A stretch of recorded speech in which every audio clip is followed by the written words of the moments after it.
Chapter 9. Transmental Debates.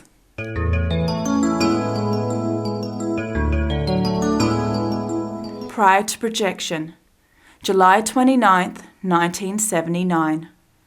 I went to bed physically tired at 9:10 p.m. after an atypical Sunday of intense family activity with relatives from out of town. Second sleep at 12:15 a.m. on Monday, lying on the left side.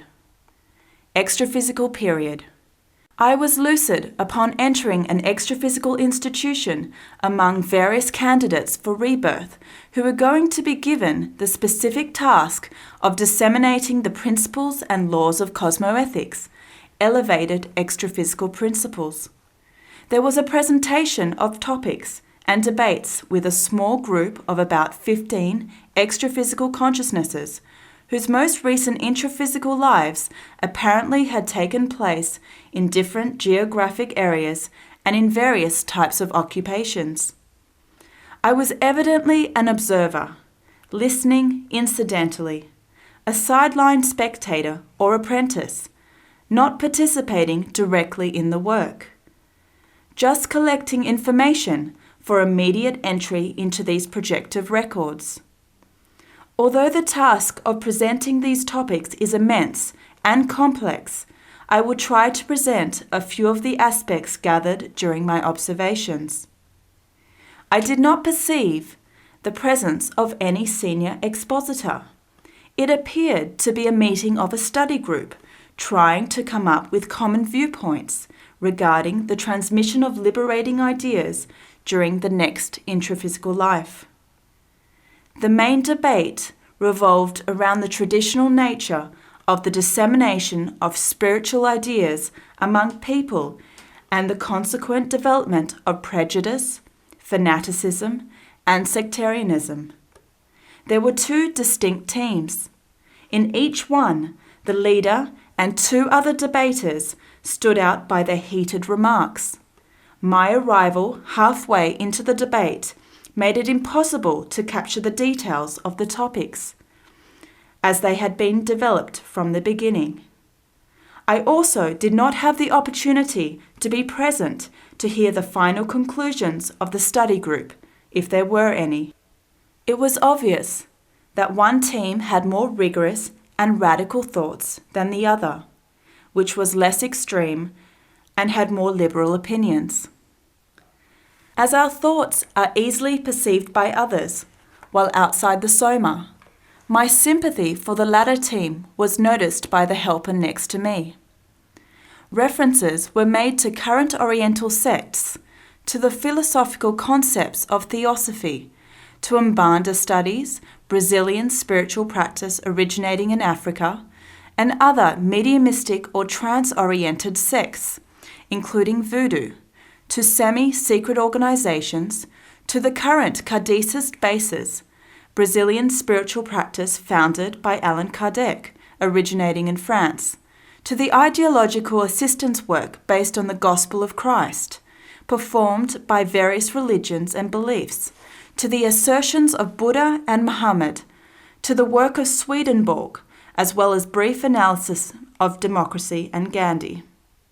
Without being able to intervene, the exposure to the themes of discussion made me feel like my personal values were being held in judgment before me.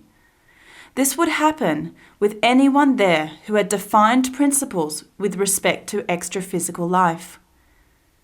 There was a strong consensus regarding the excessively romantic dissemination of the gospel. Even though it was considered to be the best material available, it was not the ideal form for the dissemination of ideas on evolution of the consciousness.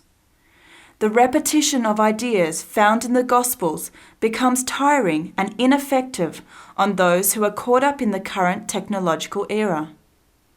An approach that is not too technical on one hand and not too sugar-coated and watered down on the other is needed in order to motivate without imposing conditioning, prejudice, and deplorable extremism that have led to many recent social calamities.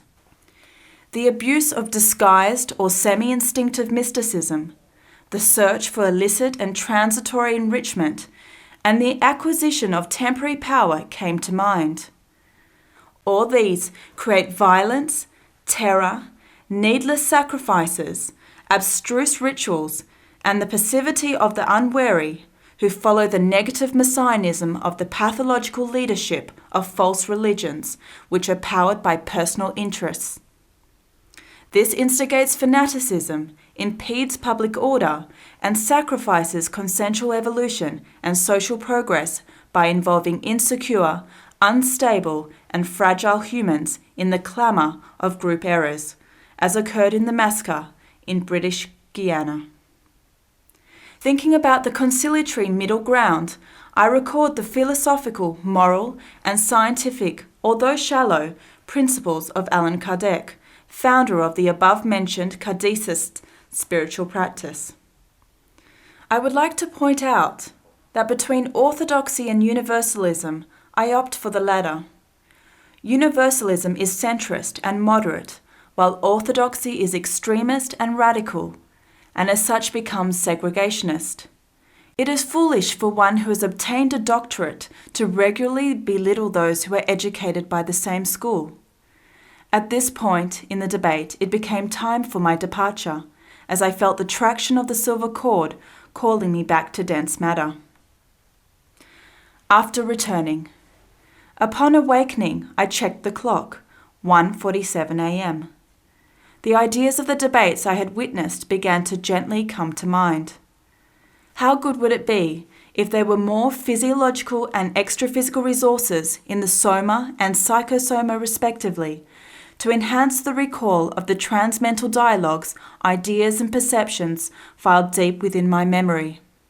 At times it seems that a thick veil falls over my recollections. There is a great lack of fidelity in the intraphysical memory. Observations. The achievement of a high degree of lucidity is the major objective in the development of the projector.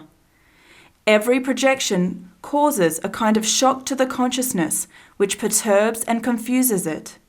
Emotionalism, euphoria, loss of lucidity, retention difficulties, incoherent interpretations, distorted perceptions, and disparities in the observations of projectors occur due to this shock. For this reason, it is necessary to gradually minimize the shock to the consciousness until it is altogether eliminated. According to the laws of projectiology, the more natural, simple, and physiological the process of pure projection is, the less will be the shock to the consciousness and the greater the possibility of reaching an advanced level of extraphysical lucidity.